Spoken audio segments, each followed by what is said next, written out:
大家好啊，咁今日歡迎嚟翻到呢個《霓虹士多》嘅第2集。咁今日我哋要做啲咩呢？係冇錯啦，我哋就係要整村民嘅交易所同埋村民繁殖機啦。咁所以我諗住大概將個村民繁殖機起喺呢個位啦。咁跟住，但係個交易所就會比較特別啲。我打算將佢起喺呢一個，即係你見到呢個湖啦，呢個位，我諗住喺地下，佢湖通入去起。咁可能會整到一個好似水簾洞嘅 feel 啦，咁我覺得會幾正嘅應該個感覺。咁所以我哋而家係時候去收集一啲去起呢個村民繁殖機嘅材料，去繁殖咗一啲村民先。OK，我哋而家 check 下啲村民係咩狀況先。咁喺我 scan 嘅時候咧，我係私底下 trap 咗2隻村民啦。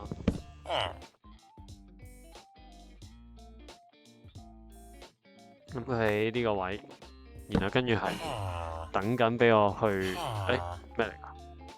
哦，boys toilet，係肯定係嘛？佢哋其中一啲人搞嘅嘢。我記得呢隻村民又係，跟住呢個叫 girls toilet 係嘛？的確，好，唔知邊個搞。好，咁我哋而家快啲去攞我哋需要整村民繁殖機嘅材料啦。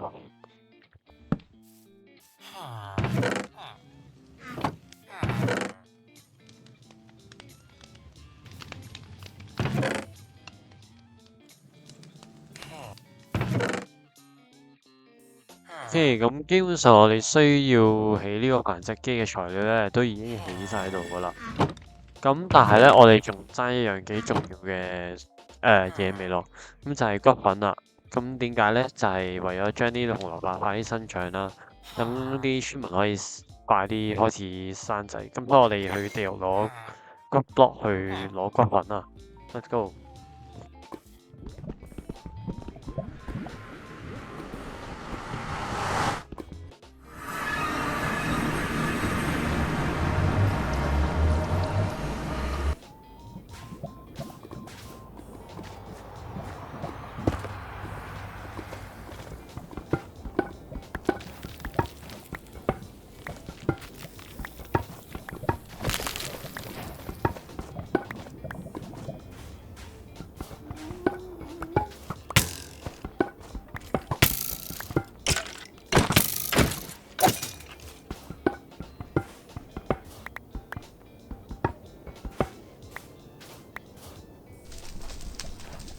咁我哋有35嚿骨牌，咁我哋而家可以翻去開始起我哋嘅村民繁殖機啦。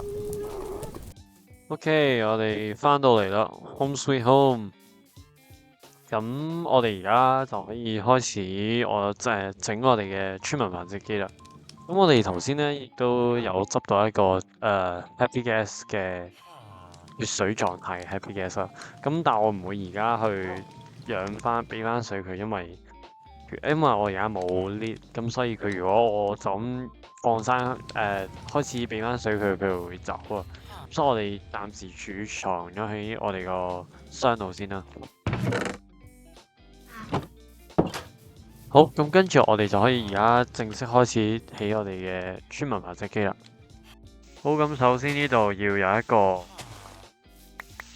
9x9嘅9x9嘅農地啦，咁可以等村民有個位去種嘢啊，同埋係啦。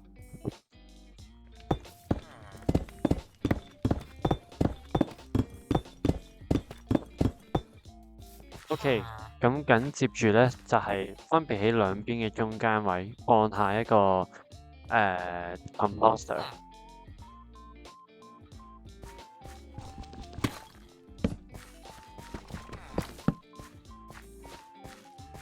跟住之後，我哋就可以開始整佢哋繁殖村民嘅房啦。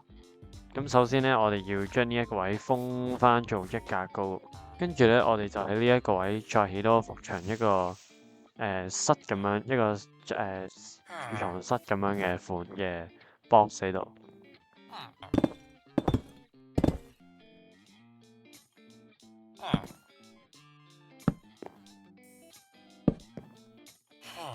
跟住放呢3張床嘅呢一個位，然之後我哋就可以將我哋有嘅 trapdoor 就將佢鋪喺呢個位，防止村民跑過嚟呢間房。咁接住呢度都要放一個 trapdoor，因為村民咁先會知道要行落去。然之後我哋就畫落2格，然後再向前畫5格。然之後如果我哋向上畫呢，咁就會出咗嚟啦。好啦，咁我哋當呢度有個空間俾佢哋啲村民可以浮過嚟嘅時候呢，咁我哋就係時候放水啦。喺呢一個位放1格水，再嚟呢個位放個告示牌，然之後我哋再放多1格水喺呢個位。咁村民呢，細村民繁殖咗之後就會衝嚟呢一個位啦。咁跟住我哋就可以透過焊車啊嗰啲去運佢，然後最後再圍翻呢一個位，用磚去圍翻。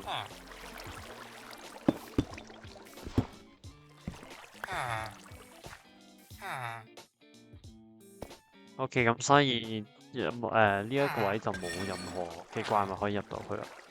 基本上咧，我哋嘅村民交易所已經唔係我哋嘅村民繁殖機咧，就基本上已經完成得七七八八噶。跟住咧，呢個時候我哋就可以將我哋嘅蘿蔔快速繁殖嘅對流透過骨粉。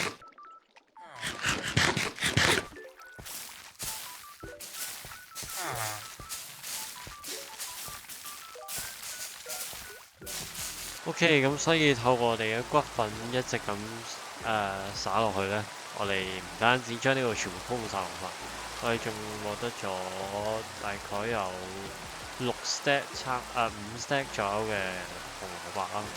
咁所以我哋可以繁殖啲村民咧，而家就個村位可以爆好多。咁我哋其實所有嘢，我哋爭運送個村民上嚟嘅路軌未整，而家去整埋佢先。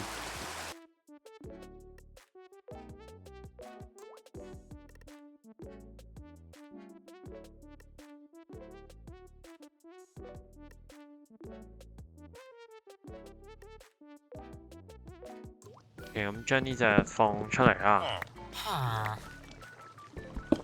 OK，劃走去工作台。咁我哋呢個時候，因為我哋身上面仲有成4 stack 幾落，仲有一堆包，咁所以我哋可以將呢啲食物全部抌俾村民啦。咁可以加快佢哋繁殖嘅速度啊。OK，咁等候喺村民繁殖嘅時候咧，我哋就 AFK 一陣啦。One eternity later。OK，咁我都掛機咗一段時間啦。咁我哋一齊睇下我哋嘅村民而家有幾多個啦。好，而家暫時話係有4隻嘅，而我應該大概差唔多掛機咗20分鐘左右啦。咁4隻我覺得係幾高嘅效率嚟。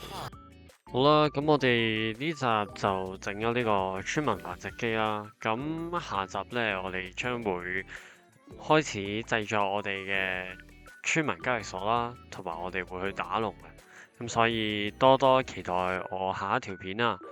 咁唔記得要一齊去睇埋其他 member 嘅片喎。好，咁呢條片去到呢度先，拜拜。